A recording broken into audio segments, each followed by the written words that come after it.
It's Tim Albright with AVNation at CEDIA 2017 with Mark Tracy from Mid-Atlantic. How are you, bro? Hey, Tim, I'm doing well, thanks. Good day. First day of the show? Yep, it's packed, it's busy, which is great. That's a good thing.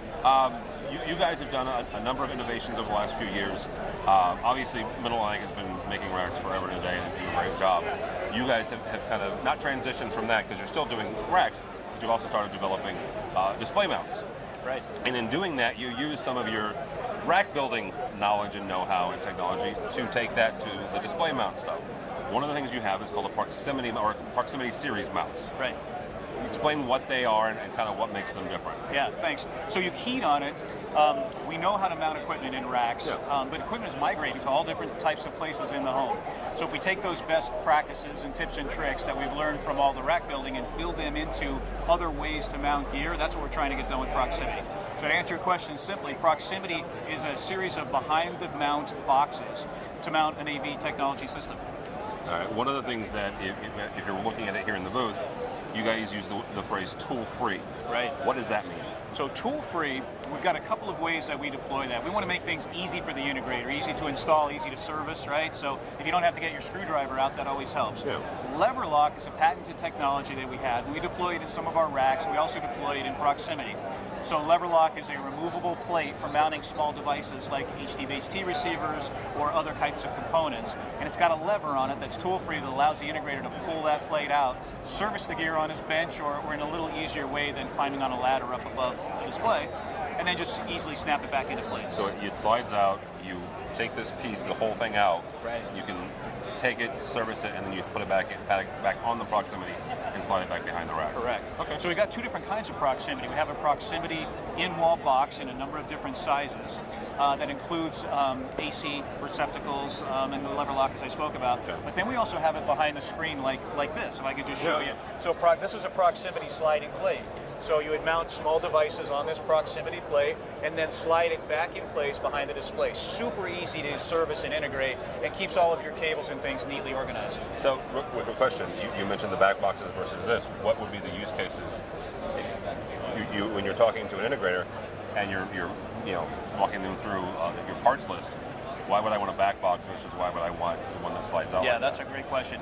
Typically, it's a function of how much gear they have, how complex the system is, and how many pieces that they might have. So, for instance, in a sliding plate here, this is great for a power distribution unit, maybe an Apple TV, a DirecTV receiver, a Joey, or something like that, a smaller contained system.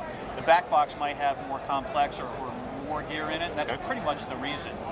Sometimes the back box is more effective if you don't have the room between the display and the wall. So if you're doing a very low profile display, then you'll want to recess all of the gear into the wall with the back box. Sometimes that's not always...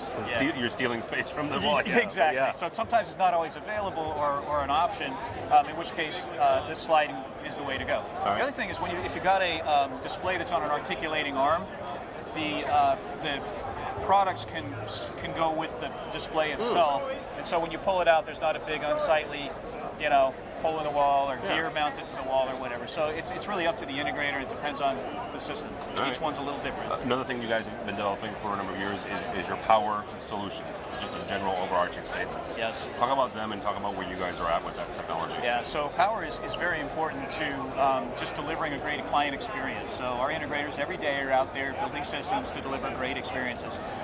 For us, and as a larger part in this Legrand booth that we're showing, the networking as provided by Luxel is the thing that keeps a connected home alive and working. The power assurance is what keeps the network and all of the other associated components working correctly. So in our booth here, we're showing a number of our different power products, from our IP-enabled RackLink series to our PowerCore power transformers, which is really an isolation transformer that provides the very best power assurance and isolates the AV system from all of the other systems on the property. For instance, you could have a large induction motor, a well pump, or swimming pool motors, or other things like that could cause havoc on your electronic system. So that's what PowerCore does. And that's one of the things that folks don't really realize is how dirty their power is sometimes. Yeah, right. Exactly. And it's a way for them to not get off the grid, obviously, because you're still that device is still plugged into the electric, and you're still getting power from the home. But that's separating you from those weird ups and downs. Yeah, power assurance, it's a science-based thing, and it's about protection, which is surge protection. We've got series mode surge protection. We also want to have, like I said, the power core transformer, and you want to be careful about brownouts or dips in voltage or things like or that. Spikes in voltage. Or spikes. You know, you might recover from that, but those kinds of events degrade power or degrade electronic components over time. They might not fail the first time or the second time, so you want to protect against that. And then for our IP-based power rack link, what we want to be able to do is to do some auto healing. So for instance, ping devices and reboot them proactively. We don't want the integrator to have to worry about his app going off every second in his pocket. It should send him a notification, say, hey, you had an issue, we fixed it, you might want to check it on your next truck roll, but the system's working okay. So that's what I mean by power assurance. It's not as reactive, it should be more proactive. Okay. As I mentioned, we're here in the Legrand booth. One of the things that's kind of neat as we come to these shows is seeing our different friends and their iterations and their evolutions of booths. You guys have gone through several, obviously, as you picked up a couple of companies. Legrand has picked up a couple of companies. This year at CEDIA, you're doing what I'm going to call the demo home idea in the center of your booth. We're standing in the living room of that demo home. Yeah. Through our door here, you've got a bedroom, a couple others. What was the thinking behind that, and what are you demonstrating from Legrand overall in each of these spaces? Great. Thanks for that question. Yeah. So we have a real great offering of Legrand companies and brands that we're bringing to the show. And we wanted to show a way to help inspire our integrators to understand how we connect not only together as Legrand, but to the rest of the industry, to other control systems and things like that. So we have three parts of what we call our connected home. And again, we talked about the network is what keeps the whole thing working. So we have Luxel deployed across our entire booth. But we got three vignettes. One is the infrastructure piece, and infrastructure is key to a reliable connected home. If the infrastructure doesn't work, and that's the networking, the power assurance, all of the other components, the lighting control panels, for instance, from Vantage, or Q-Motion infrastructure pieces. When the infrastructure is reliable and it works every time, the experience is just going to be guaranteed. So we're standing in what we call the production or custom home space, and this is showing all of those infrastructure products plus Nuvo connected audio, distributed audio. Okay. It's connected with our Radiant series lighting fixtures and control. So look, that's the thing that makes Legrand different from most of the other companies here is we also have lighting fixtures and wiring devices and things like that.